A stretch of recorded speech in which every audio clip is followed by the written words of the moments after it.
All right, everybody, welcome to your third snow day in a row, and now you get to see me on YouTube so that we can continue moving forward in algebra. So here we go. I need you to have this page printed out. I don't know if I handed this out in class. I will attach it to end grade, so you need to be on lesson 5-7, relative frequencies. Okay, so last snow day yesterday we learned about probabilities, and I had the con video for you, and that is basically what is a most probable outcome of things. What are the odds that something's going to happen? But relative frequency is a little different. It is similar to probability, so that's the first line in there is probabilities. But instead of just kind of like, well, how many things that can happen versus that you want to have happen over how many that can happen total, it is things that it's calculated from data.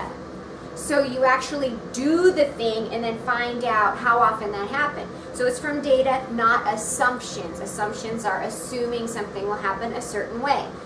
So the formula for relative frequency is on the page. It's F over T. F over T, and F is the number of times that it happened, something that happened, and then T is the number of times it had the opportunity to happen. So for example, I tossed a coin upstairs 20 times. We were going to do that in class.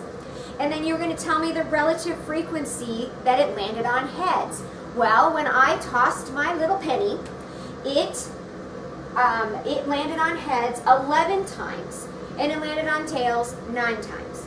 So the relative frequency that it ended up being heads, the frequency that it happened was 11 times, and the total number of times that it could have happened was 20. So the relative frequency is 11 over 20.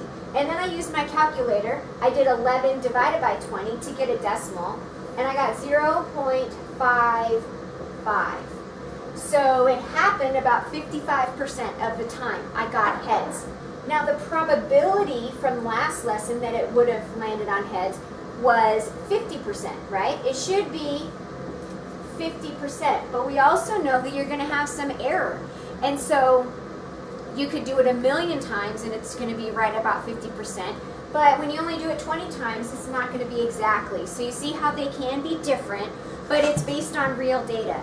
So now go to number 1 on your paper, and I'm not going to write it all out. You have it in front of you. A radio show did a program on superheroes and asked the audience at home if they would rather have the power to fly or to be invisible. We should do that in class. All right, so 87 men called in, and then 56 of those preferred the power to fly. The rest of them wanted to be invisible. 72 women called in, and then 61 of them preferred the power to be invisible. The opposite wanted to be the power to fly. All right, so what is the relative frequency, A, of the callers who preferred invisibility? So we need to find out how many callers wanted to be invisible. I told you 87 men called in, and 56 wanted to have the power to fly. So I subtract those out because the rest of them wanted the power to be invisible, and I get 31 invisible boys. That's what they wanted. And then the girls, 61 wanted to be invisible.